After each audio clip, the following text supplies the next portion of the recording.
데살로니가전서 공부하도록 하겠습니다. 누가 뭐라고 해도 예수님은 다시 오십니다. 성경에서 확실하게 있습니다. 성경은 누구도 주님이 오시는 날이나 시간은 알 수 없다고 분명하게 말씀합니다. 주님께서 지상 재림하시는 때는 표적을 통해 알 수 있지만 무슨 표적이 제일 강하죠? 예수님께서 재림하시는 표적 중에서 제일 강한 표적이 하나 있어요. 딱 한 개. 전쟁도 아니고 이런 것, 그런 기근이나 이런 것도 아니고 딱 하나. 휴거가 제일 큰 표적.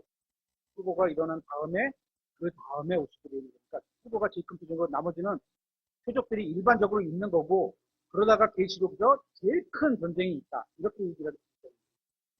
표적을 통해서 알 수 있는 게 몇 가지 이렇게 얘기를 하시지만 성경에서 교회를 데리러 공중으로 오시는 때인 휴거는 누구도 알 수 없다고 분명히 말씀하고 있습니다. 다시 말하면 주님께서는 언제든지 오실 수 있다는 말이죠. 오늘 저녁도 예를 들어서 100년 후에 오실 수 있고 1000년 후에 오실 수 있고 이런 거죠. 그러니까 지금 오시는 것 같이 항상 그렇게 살아가야 된다는 거죠. 오늘은 휴거가 일어나면 우리에게 무슨 일이 생기는지에 대해서 살펴보려고 하고 앞으로 데살로니가전서 4장 13부터 18절까지가 휴거와 관련된 구절이기 때문에 휴거와 관련된 내용을 6, 7정도로 압축해가지고 휴거와 관련된 내용을 쭉 한번 살펴보려고 합니다. 성경에는 삼위일체, 또 구원의 영원한 보장, 휴거 이 같은 직접적인 말은 나오지 않습니다.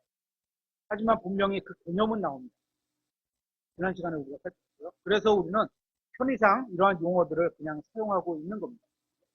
성경에도 없는 게 왜 써? 이렇게 표현하진 않죠. 성경은 주님을 믿고 죽은 자들과 살아있는 자들이 모두 공중으로 들림받아 올라가 공중에서 주님을 만나게 될 것이라고 분명하게 말씀하고 있습니다. 이게 휴거인데 이것을 뭐라고 부르던 간에 이 일은 반드시 일어난다는 거죠. 오늘 본문을 보겠습니다. 데살로니가전서 4장 13절입니다.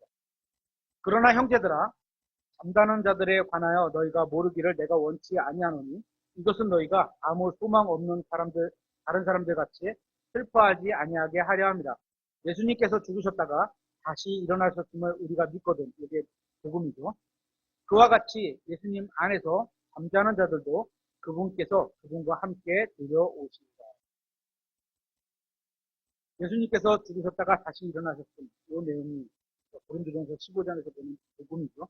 이 복음을 믿으면 구원받고 그리스도의 몸의 일부가 되며 예수님께서 다시 오실 때 들림받아 공중으로 올라가게 되는 성도들을 말하는 겁니다. 계속해서 15절 우리가 주의 말씀을 의거하여 너희에게 이것을 말하노니 곧 주께서 오실 때까지 살아서 남아있는 우리가 또 우리는 바울을 포함했는데 자기도 살아있을 거라고 생각을 했던 거예요. 우리가 결코 잠자는 자들보다 앞서지 못한다. 그렇다고 뒤처진다는 얘기가 아닙니다. 그렇죠? 성경을 말할 때 앞서지 못한다는 건 같거나 그렇죠? 뒤처진다 이렇게 뒤처진다 이렇게 두 개로 볼 수 있는데 앞서지 못한다는 말은 여기서는 같이 간다는 거죠. 그래서 먼저 죽은 자들의 몸이 일어나서 같이 올라가게 됩니다. 그래서 같이 주님을 만나는 겁니다. 16절 주께서 호령과 천사장의 음성과 하나님의 나팔 소리와 함께 신이 하늘로부터 내려오시니 그리스도 안에서 죽은 자들이 먼저 일어나고 그 뒤에 살아남아 있는 우리가 그들과 함께 구름 들 속으로 채워 올라가 공중에서 주를 만나리라. 그리하여 우리가 항상 주와 함께 있으리라. 그러므로 이 말씀들로 서로 위로하라. 그리스도 안에서 죽은 사람들과 예수님을 믿고 있는 사람들은 부활하여 새롭게 변화되고 공중에서 주님을 만나 그리스도와 항상 함께 있게 된다는 말씀입니다. 성경은 단 한 번도 단순히 이 세상을 떠나 하늘나라에 가는 것을 복된 소망이라고 말하지 않습니다. 자신 앞에 닥친 여러 문제와 어려움을 피하기 위해 주님께서 다시 오셨으면 좋겠다고 생각하는 것은 복된 소망이 아닙니다. 성경은 5번에 걸쳐서 우리의 복된 소망은 주 예수 그리스도께서 친히 우리를 위해 오시는 것이라고 말씀합니다. 그걸 같은 거라고 이해하는 사람도 있겠지만 어쨌거나 성경은 분명히 그렇게 말하는 거죠. 만일 여러분이 구원받았다면 다시 태어났다면 여러분은 공중으로 들림받아 올라가 주님을 만나게 될 겁니다. 예수님을 믿은 적이 있는 사람이라면 모두 이 세상을 떠나 예수님께서 예비해 주신 곳으로 가게 될 겁니다. 하지만 성경은 단지 이 세상을 떠나고 싶은 사람들을 위해서가 아니라 주님의 다시 오심을 기다리는 사람들, 간절히 사모하는 사람들을 위해 왕관이 예비되어 있다고 말씀합니다. 이 세상 문제가 해결되기를 바라는 동기로 주님의 다시 오심을 기다리는 것은 주님의 오심을 사모하는 것이 아닌 겁니다. 오시는 것 사모하는 게 아니고 너무 힘들어서 그냥 떠나가고 싶은 거, 이거랑은 그거랑은 차이가 있는 거죠. 그런 것은 삶을 회피하는 겁니다. 물론 주님께서 다시 오시면 우리의 모든 문제가 해결되는 것은 맞습니다. 하지만 믿는 자들의 복된 소망은 드디어 나를 위해 자신을 주신 사랑하는 주님을 만나서 영원히 함께 한다는 게 복된 소망입니다. 여러분은 구원받으셨습니까? 다시 태어나셨습니까? 어린 양의 피로 씻김을 받으셨습니까? 여러분이 구원받았다면 휴거 후에 여러분은 17절에서 말씀하시는 것처럼 숙취 주님과 함께 있게 됩니다. 17절에 그 뒤에 살아서 남아있는 우리가 그들과 함께 구름들 속으로 채워 올라가 공중에서 주를 만나자. 그리하여 우리가 항상 주와 함께 있으리라. 말씀입니다. 휴거가 일어나고 나면 우리에게는 더 이상 이 세상 사람들에게 복음을 전할 시간과 기회가 없습니다. 1초도 없는 거예요. 그죠? 잠깐만요. 우리 가족이 누군가가 안 믿었어요. 이거 안 되는 거예요. 그래서 살아계실 때 지금 우리가 있을 때 전해야 됩니다. 사랑하는 가족들, 존경하는 동료들, 친구들에게 복음을 전할 기회가 없는 겁니다. 그들은 더 이상 복음을 전해 듣지 못할 수도 있습니다. 앞에서 언급한처럼 휴거가 언제든지 일어날 수 있는 겁니다. 휴거를 위한 징조나 표적은 전혀 존재하지 않습니다.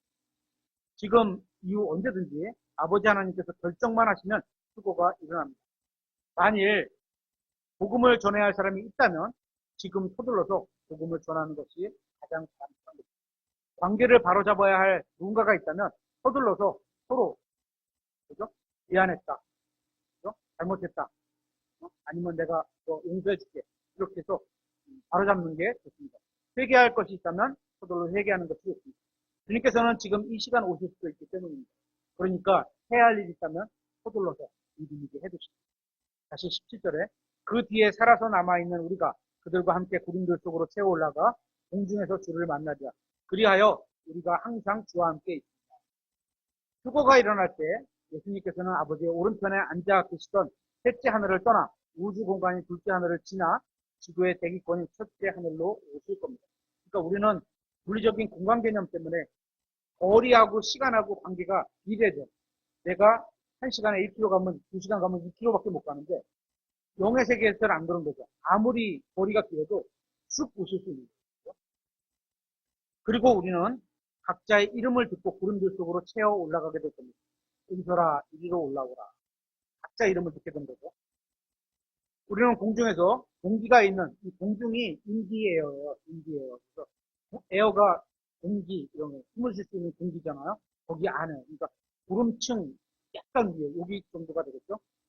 공기가 있는 이 첫째 하늘에서 주님을 만나게 될 겁니다. 우주 공간인 둘째 하늘에는 공기가 없습니다. 그래서 산소통을 내고 가죠. 그죠? 예수님께서는 셋째 하늘에서 지구의 대기권인 첫째 하늘까지 오셔서 구름들 속으로 구원받은 모르는 사람들을 부르실 겁니다. 이 일은 오늘 지금 이 시간도 일어날 수 있는 일입니다.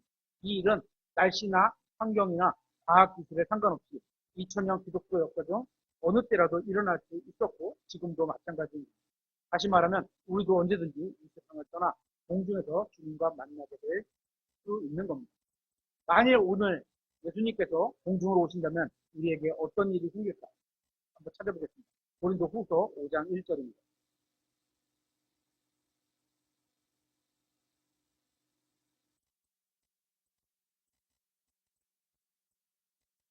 고린도 후서 5장 1절, 5절까지 읽겠습니다. 만일 땅에 있는 우리의 이 장막집이 해체되는, 이 장막집이라는 건 육신을 말하는 거죠. 옛 육신이죠. 썩어질 육신. 하나님의 건물, 곧 손으로 지은 집이 아니요 하늘들에 있는 영원한 집이 우리에게 있는 줄 우리가 아느니라. 이 장막 안에서 우리가 신음하며 하늘로부터 오는 우리의 집으로 옷 입기를 간절히 원하노니 우리가 옷 입고 있으면 벌거벗은 채 드러나지 아니하리라. 이 장막 안에 있는 우리가 짐을 진 채 신음하는 것은 우리가 벗으려 함이 아니고 입으려 함이니 이것은 죽을 것이 생명에게 삼켜지게 하려 함이라. 반대로 그 일로 바로 그 일을 위해 우리를 다듬으시고 또한 우리에게 성령을 보증으로 주신 분은 하나님이십니다. 고린도후서 5장에서 말하는 이 장막집은 우리의 몸을 가리킵니다. 구약 성경을 보면 성막은 장막이라고도 하고 보통 텐트죠. 성막과 성전이 나옵니다. 성전은 영원히 그러니까 고정된 있어야 될 위치에 고정된 건물을 세워주는 거죠. 영원히 있다는 그런 의미를 지니는 거죠. 성전은 고정되어 있으며 영원한 것을 의미합니다. 성막은 이동하며 일시적인 것을 의미합니다. 그래서 장막은 천으로 되어 있고 바람에 흔들리고 쓰러질 수도 있습니다. 그러니까 저는 지금 천막으로 된 이 이동식 주택에 살고 있는 형태인 겁니다. 제가 지금 잠시 있는 이 이동식. 어느 날 암에 걸려서 치료를 받고 그래도 안 되면 저의 몸은 죽게 될 겁니다. 인간은 자신의 천막이 무너지는 것을 막기 위해 병원에도 가고 영양제를 맞기도 하고 헬스 운동도 합니다. 왜냐하면 마음속 깊은 곳에서는 혹시 이 장막이 무너지면 갈 곳이 없을지도 모른다고 생각하기 때문입니다. 예수님께서는 우리를 위해 저택을 예배하러 가신다고 하지 않으시고 저택, 맨션을 예배하러 가신다고 하지 않으시고 우리를 위해 처소, 플레이스, 장소를 예배하러 가신다 이렇게 말씀하셨습니다. 왜냐하면 벌써 하늘에는 저택이 있어요. 저택이 있는데 거기에 누가 어디에 살지 이런 장소를 정하십니다. 그럼 언제 끝나요? 그러면 모든 그리스도인이 다 죽어되고 하늘에서 상급 받을 때 그때 이제 지목이 딱딱딱딱 미리 정해두진 않겠죠. 왜냐하면 저택은 이미 마련되어 있기 때문입니다. 하나님 아버지의 집에는 저택이 많이 있습니다. 주님께서는 우리가 거할 특정한 장소를 마련하셔 가십니다. 이번 현재는 A열에 B동, 3열에 몇 동, 이렇게. 유연자면은 그 옆집에 사실래요? 건너편에 사실까요? 딱 이렇게 마련해 주신 거죠. 주님 오실 때 최고로 좋은 집이다. 주님께서 지금 무엇을 하고 계신지 아십니까? 주님께서는 예수님을 믿고 구원받은 사람들을 위해 그들이 영원히 구할 곳을 예비하고 계신 중입니다. 여러분이 공중에서 주님을 만났을 때 거하게 될 바로 그 영원한 곳을 마련하러 하신 겁니다. 그리스도 안에서 죽은 사람들의 몸은 땅 속에 묻혀 있습니다. 또는 주님과 함께 있게 됩니다. 언젠가 주님께서 공중으로 오시면 최고의 부동산 개발업자인 주님께서는 우리가 천으로 된 장막집에서 영원히 거할 건물로 이사하도록 해주실 겁니다. 지금 사시는 데가 남의 집에서 사시잖아요. 그죠? 근데 그때는 김동관 선생님 문패가 쓰세요. 뭐 성경에 없지만 쓸 수 있나요? 있겠죠. 여기 내 집. 하나님이 주신 내 집. 우리가 주님과 공중에서 만나는 날 우리는 성막에서 성전으로 이사하게 됩니다.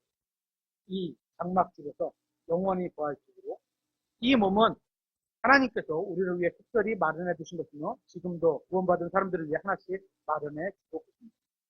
저희 이 장막집은 점점 낡아지고 있습니다. 그래서 지붕은 색이 바래서 허해지고 사라지고 있고 많이 빠지죠. 또 문은 덜렁거리고 벽지는 여기저기 찢어지기 시작했습니다. 흉터가 나고 막 이렇게. 창문에는 안개가 잔뜩 끼고 눈은 잘 안 보이기 시작합니다. 오디오도 잡음이 섞여서 들립니다. 멀리 있는 거 잘 안 들려. 지난 사모님이 월화수 일하시고 목요일날 만나기로 했고 월화를 일하시고 수요일 만나기로 했지만 귀가 잘 안 들려. 그런 거요. 여러분 중에도 이제 슬슬 지붕이 내려앉는 분들도 있을 겁니다. 기초와 기둥이 무너져 내리기 시작한 분도 있을 겁니다. 제가 지금 무슨 얘기하는지 아시겠죠? 육신의 몸이 되는 얘기입니다. 우리가 지금 살고 있는 집은 점점 낡아지고 있습니다. 언젠가 몸은 무너져 내려서 먼지로 돌아가게 될 겁니다. 하지만 만일 오늘 예수님께서 오신다면 우리는 주님께서 마련해 주신 새 집으로 새 몸이죠. 변화된 몸으로 이사가게 됩니다. 이러한 사실로 인해 저는 굉장히 기쁩니다. 아픈 데가 너무 많아요. 그래서 더 기쁜 것 같아요. 계속해서 6절에 고린도 후서 5장 6절 그러므로 우리는 항상 신에 차 있으며 우리가 몸 안에서 집에 거하는 동안에는 주로부터 떨어져 있는 줄을 아노니 우리는 믿음으로 걷고 보는 것으로 걷지 아니하노라. 내가 말하노니 우리는 확신에 차 있으며 오히려 몸을 떠나 주와 함께 있기를 원하노라. 성경은 우리가 몸 안에 있는 동안에 주님께로부터 떨어져 있다고 말씀합니다. 영으로는 하나로 연결되어 있는 거죠. 하지만 몸은 아니죠. 주목할 점은 성경은 우리가 몸을 떠나 새로운 몸에 거하는 것을 원한다고 하지 않고 몸을 떠나 주님과 함께 있는 것을 원한다고 말하고 있습니다. 새 몸이 좋은 거지만 그게 본질은 아니라는 거죠. 예수님을 만나는 게 본질이고 그 뒤에 보상으로 아니면 선물로 주시는 것들이 그냥 따라 붙는 것 뿐이지 그거 몸을 보고 변화돼 이 아픈 아이고 어깨가 아프고 등도 아프고 이런 몸이 변화되는 거를 예수님으로 놓는 건 아니거든요. 하나님께서는 이러한 내용의 보증으로 성령님을 우리 안에 넣어주셨습니다. 우리는 이 성령님을 통해 우리의 속사람을 새롭게 태어나게 하셨습니다.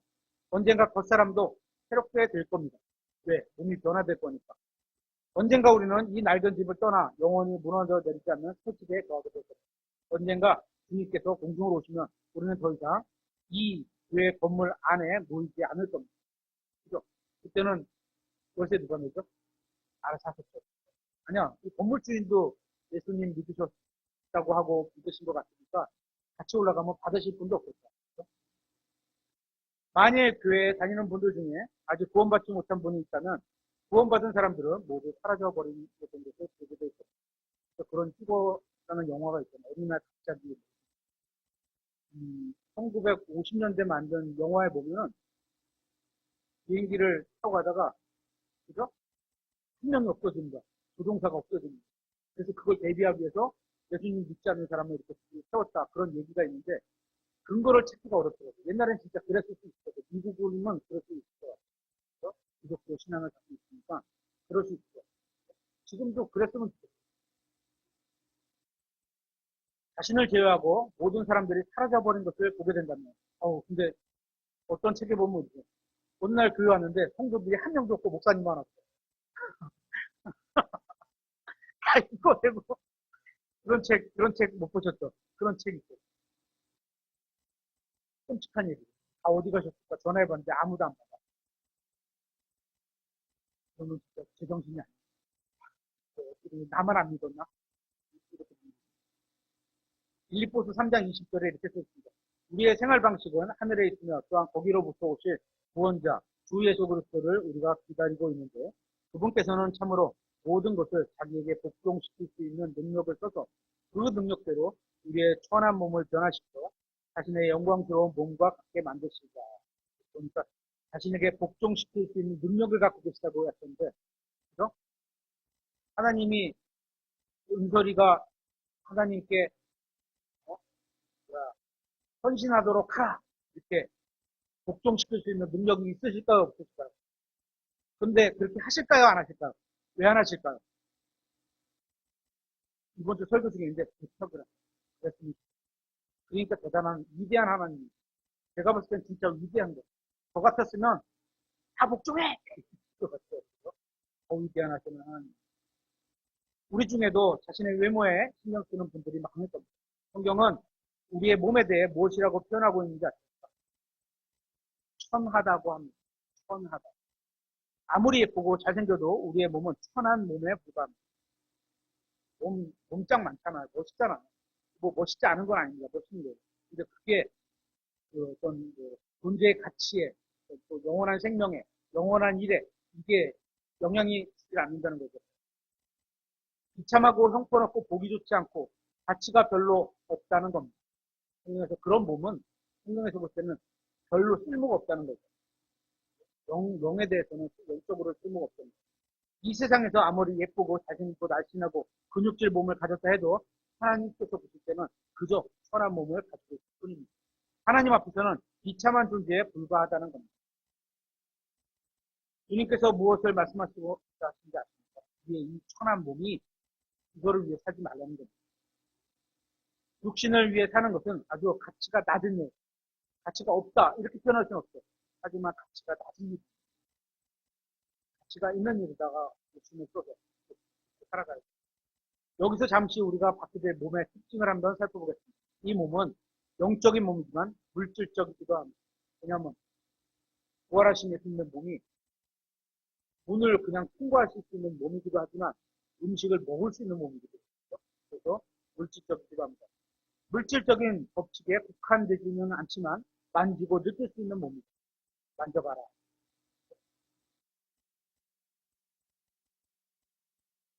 물리적인 세계에 속한 음식을 먹고 마실 수 있는 기능을 가지고 있습니다. 하지만 그걸 통과할 수 있을 정도로 물리적인 법칙에 제한되지는 않는 몸입니다. 먹고 마실 수 있지만 다른 한편으로는 순간적으로 우주 전체를 통과해서 셋째 하늘에 이를 수 있는 몸이기도 합니다. 셋째 하늘과 이게 우주선이 개발하는데 어려운 게 몇 가지가 있는데 그 중에 하나가 대기권을 통과하는 기술이에요. 대기권을 통과할 때 그 대기권이라는 그 층을 통과할 때 열이 너무 발생을 해갖고 마찰열로 열이 너무 발생해서 이게 너무 뜨거워지는 거예요. 그래서 녹는 거예요, 이게. 그래서 박시가 아닙니다. 그거를 식혀주는 기술 안에서 뜨거운 거를 방지하는 재료가 필요하고 그것도 너무 뜨거워지면 그 재료도 녹으니까 그거를 녹지 않을 만큼의 차갑게 만들어주는 그런 기술이 우주를 개발할 수 있는 기술이고 북한에는 그래서 이렇게 뭐죠? 여기 우리나라에서 써서 미국에서 이렇게 나가는 그런 미사일 같은 거 얘기하잖아요. 올라가서 쏠 수는 있어요. 근데 재진입할 수 있는 기술이 없는 것 같아요. 왜냐면 들어가면서 마찰력이 너무 세갖고 여기서 다 터질 거다. 아직 그 기술은 없는 것 같다. 그렇게 얘기하는 거거든요. 하지만 우리의 몸은 그거를 정말 거치지 않고. 셋째 하늘과 둘째 하늘에는 공기도 없고 산소도 없지만 이 몸이 생존하는 하는 데는 전혀 지장을 받지 않을 겁니다. 그러니까 산소가 꼭 있어야 된다. 이런 것도 필요 없는 거예요. 있어서 숨을 쉬기도 하겠죠. 하지만 없어도 산다는 거예요. 저는 이러한 것이 어떻게 가능한지 잘 모르겠습니다. 하지만 성경은 언젠가 제가 이 낡고 선한 몸을 떠나 영광스러운 집에 들어가게 되면 그렇게 될 거라고 말씀하고 있습니다. 이 세상은 영웅을 원하지만 진정한 영웅은 예수님뿐입니다. 슈퍼맨, 예수 그리스도. 진정한 초인은 예수님밖에 없습니다. 우리나라 그 미국 영화 중에서 마블 영화 있잖아요. 인설이 보셨죠? 마블. 뭐가 있어 마블에? 어? 크게. 중국이 크게. 마블 주인공들이 뭐가 있어? 마블. 네? 아, 블랙 위도우. 뭐 그런, 뭐, 옛날 말로 하면 슈퍼맨, 뭐, 배트맨, 마블. 그런 영화, 뭐, 그런 것들이 다 마블 시리즈잖아요. 마블 영화. 이런 마블은 만화 영화를 만드는 곳에 걸맞는 이름이 아닌 주 예수님께 어울리는 이름. 마블이라는 그 단어는 예수님만 쓸 수 있는 단어인데 이게 사람이 초인적인 다른 사람보다 많은 능력을 가지면 마블이라는 단어를 쓰잖아요. 그렇죠?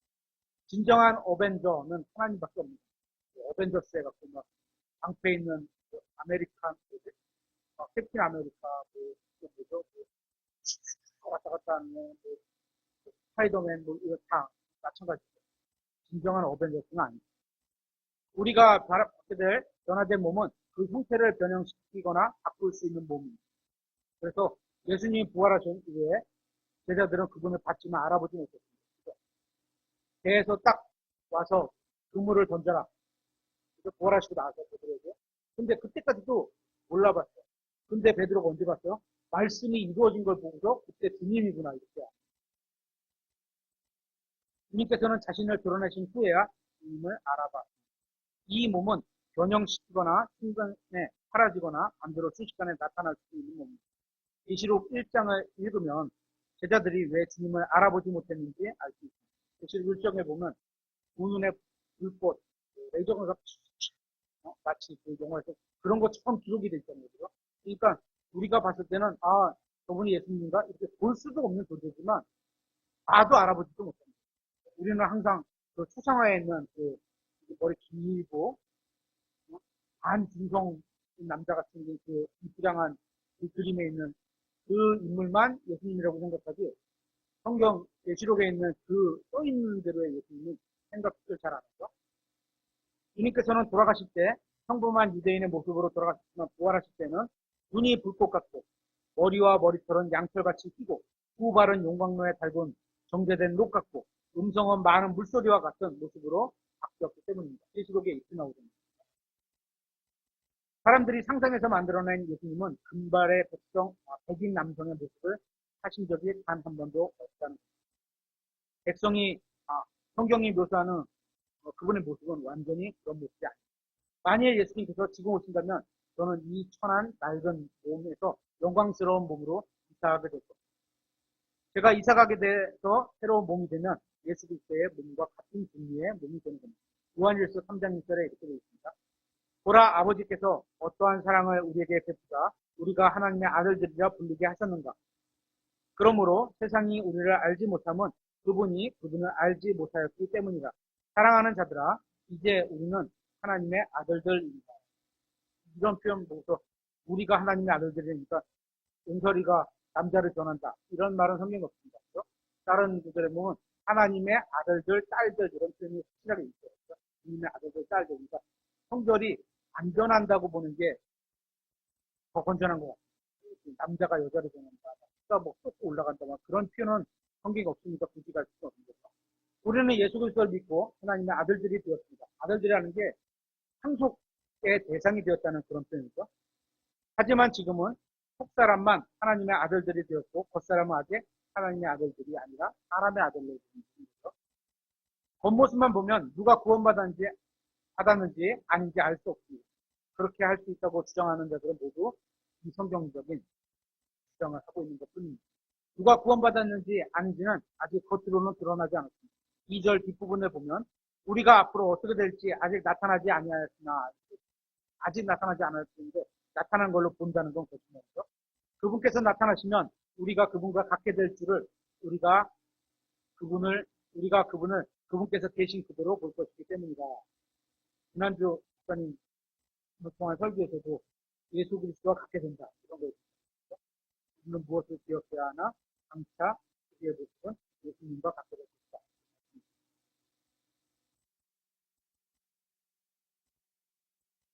그런데 어떤 사람들은 이 말을 오해해서 우리의 모습과 생김새가 모두 예수님과 똑같이 될 거라고 생각하기도 합니다. 그런 얘기 들어보셨죠? 예수님처럼 변하게 될 거다.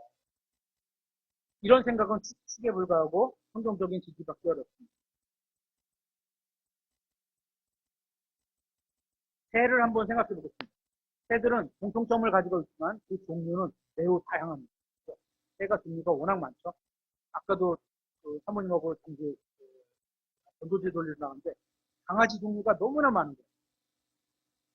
진짜 저희가 잠깐 만났는데 다 달랐던 것 같아요. 그래서 한 마리도 같은 종이 없을 정도로 그렇게 많았어요. 여기도 마찬가지로 새도 종류가 워낙 다양하게 많습니다. 꽃도 마찬가지입니다. 모두 공통점을 가지고 있습니다.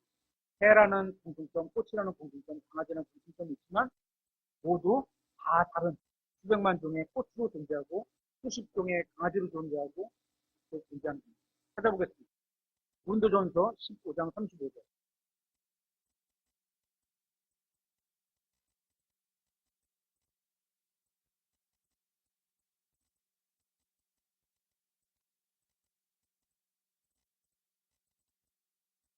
그러나 어떤 사람은 말하기를 어떻게 죽은 자들이 일으켜지느냐?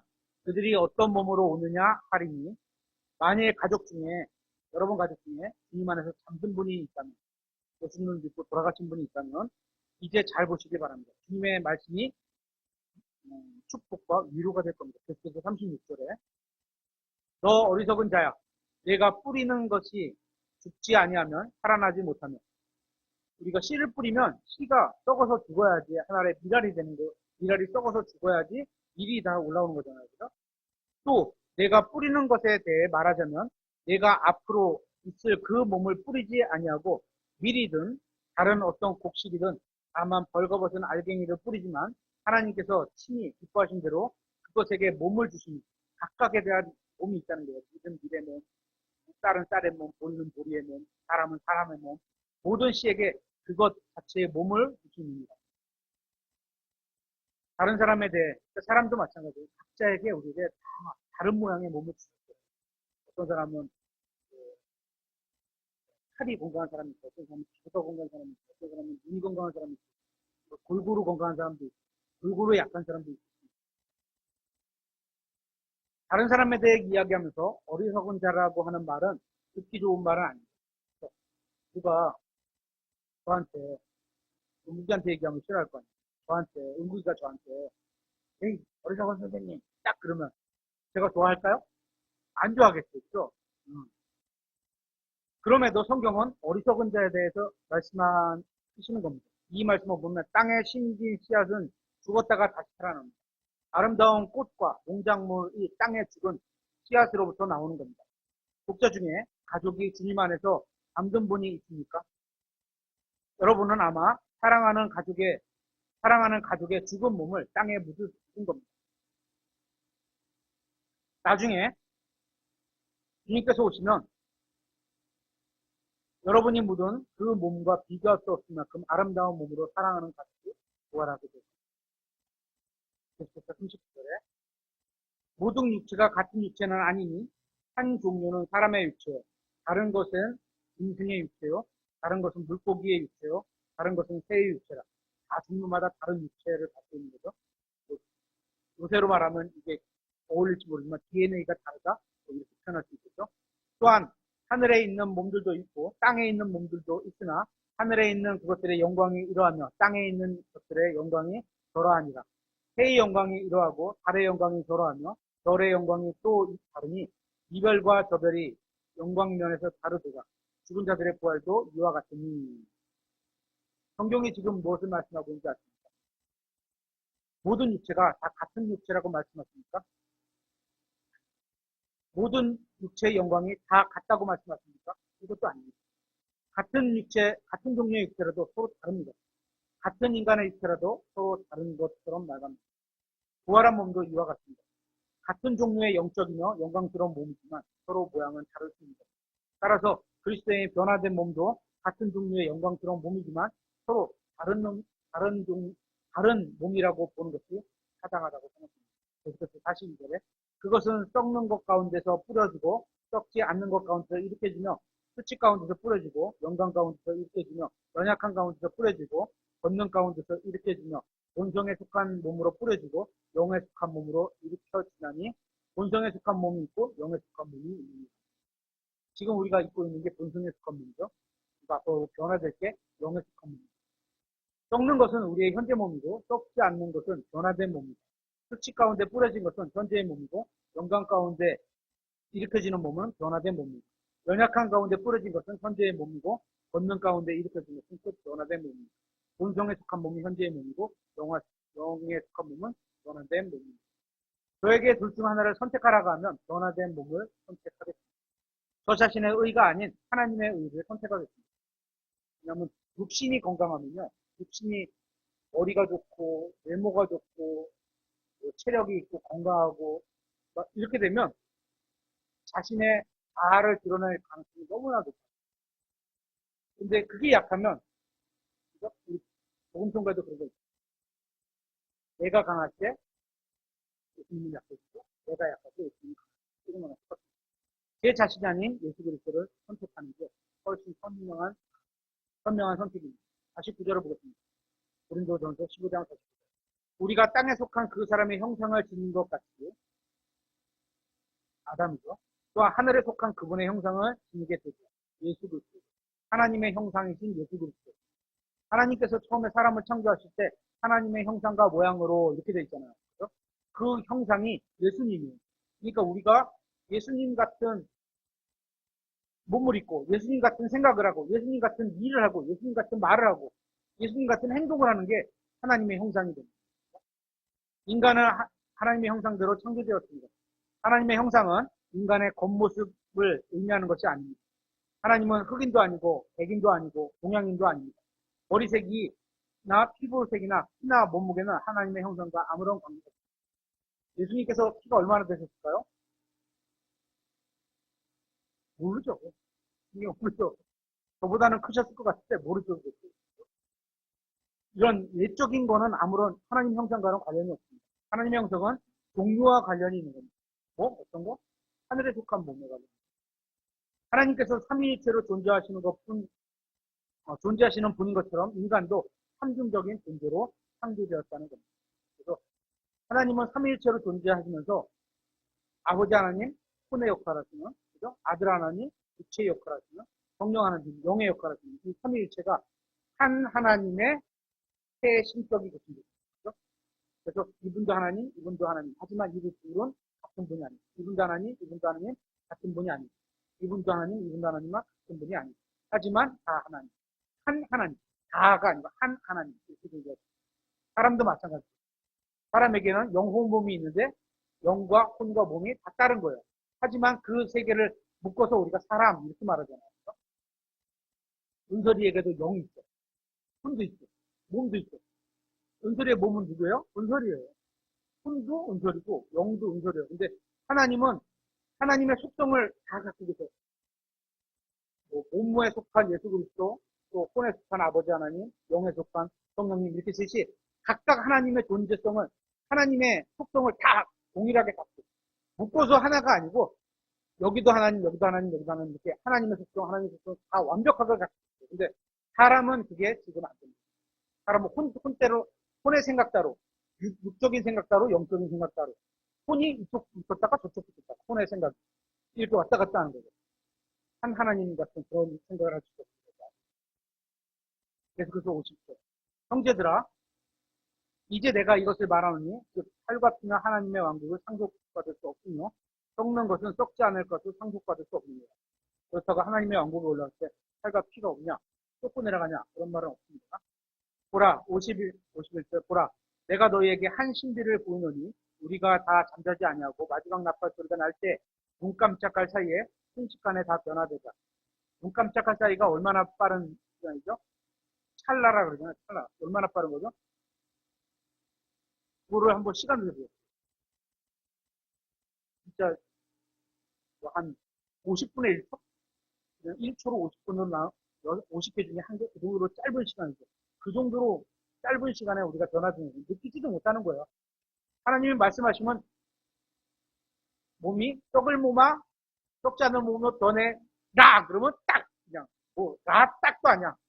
나 하면서 그냥 착 말씀으로 다 정했습니다. 52절 나팔 소리가 나매 죽은 자들이 썩지 아니할 것으로 일으켜지며 우리가 변화되니 이는 이 썩을 것이 반드시 썩지 아니함을 입고 이 죽을 것이 반드시 죽지 아니함을 입을 것이기 때문이다. 이렇게 되면 완전한 구원이 이루어진 거죠. 몸의 구원까지. 혼과 영의 구원은 다 이루어진 거죠. 혼의 구원이 이루어졌고 영은 다시 태어났고 하지만 몸은 아직 이때 구원받는 거죠.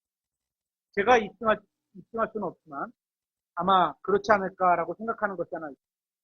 지금까지 살았던 여인 중에 가장 아름다운 여인은 누구라고 생각합니까? 제가 생각했을 때는 이브라고 생각합니다. 하나님의 작품이니까 얼마나 예쁘죠.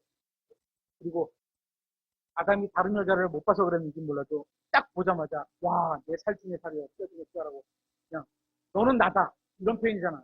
내 살 중에 살이요. 너는 나다. 이게 우리 한국식으로는 자기야. 자기가 자기인데 상대방을 자기야 이렇게 하는 거는 너는 나하고 똑같다. 같은 존재다. 이렇게 여기는 거죠. 이브가 선악과를 먹기 전에 가장 아름다웠을 겁니다. 하지만 선악과를 먹고 나서 뭐가 크게 달라졌겠죠.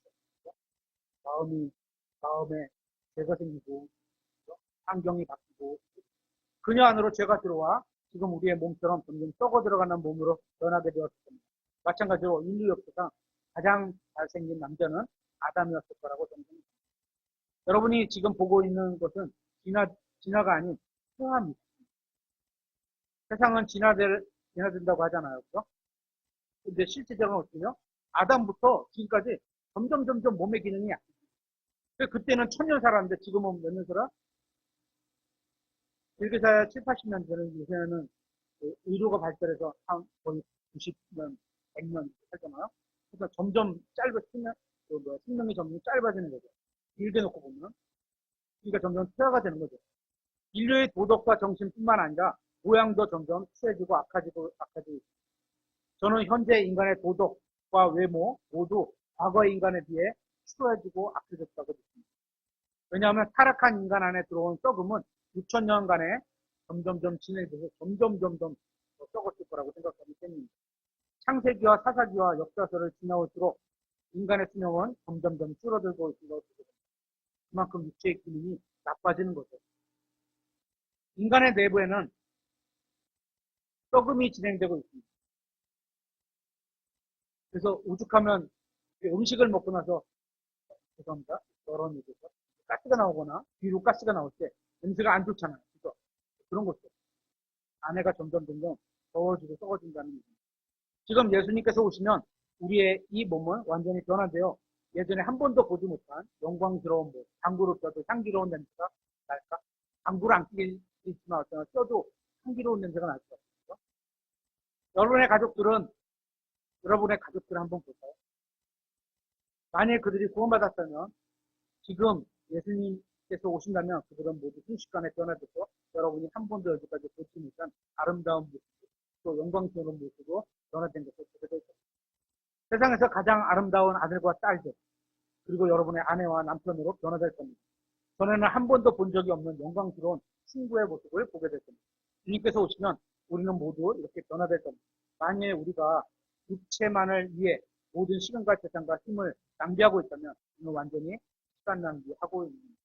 왜냐하면 몸은 점점 약해져가는 걸 버텨봐야 소용없는데 그거는 나중에 하나님께서 확 변화시켜줄 때 약속이 되실 겁니다.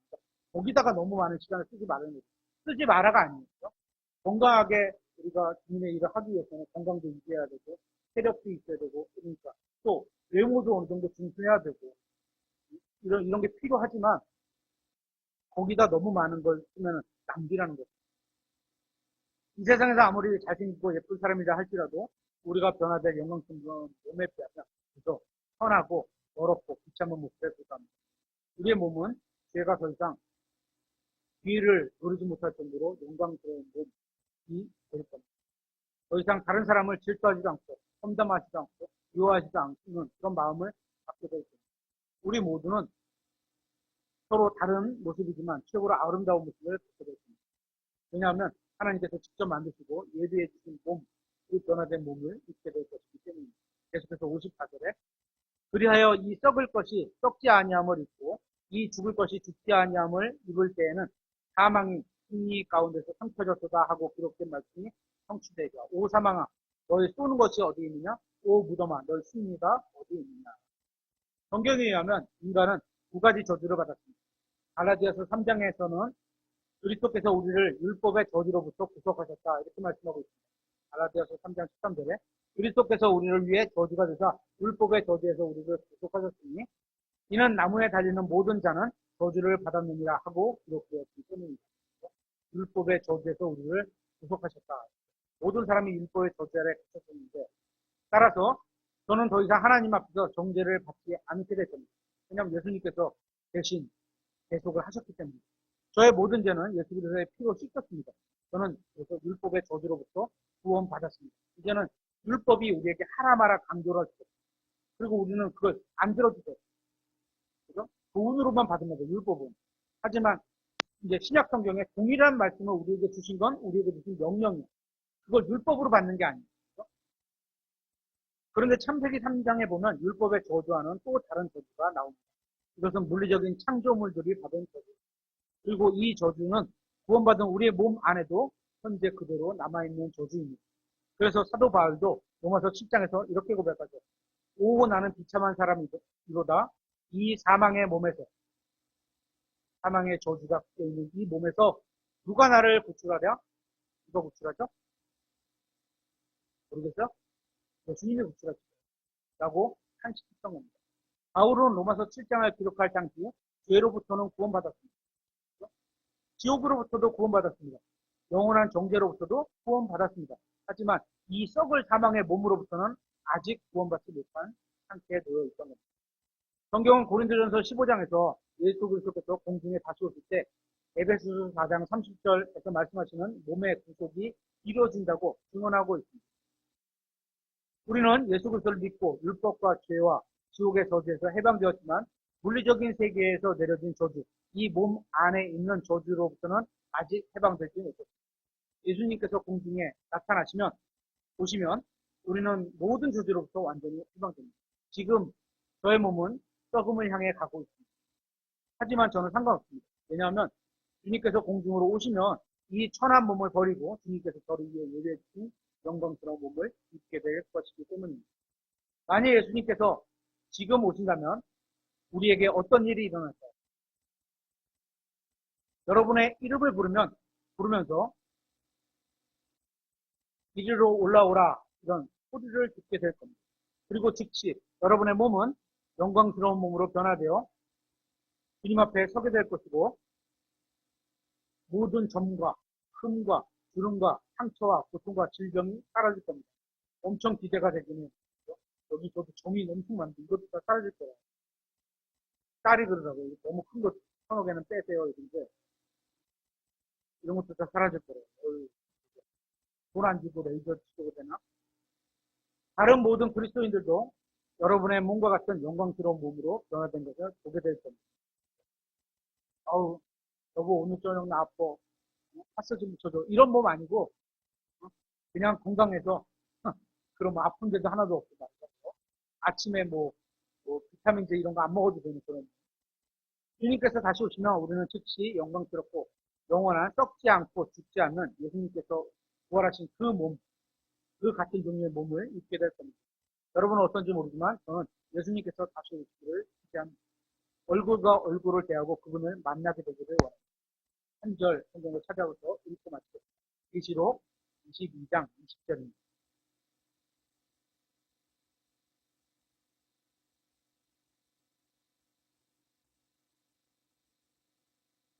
계시록 22장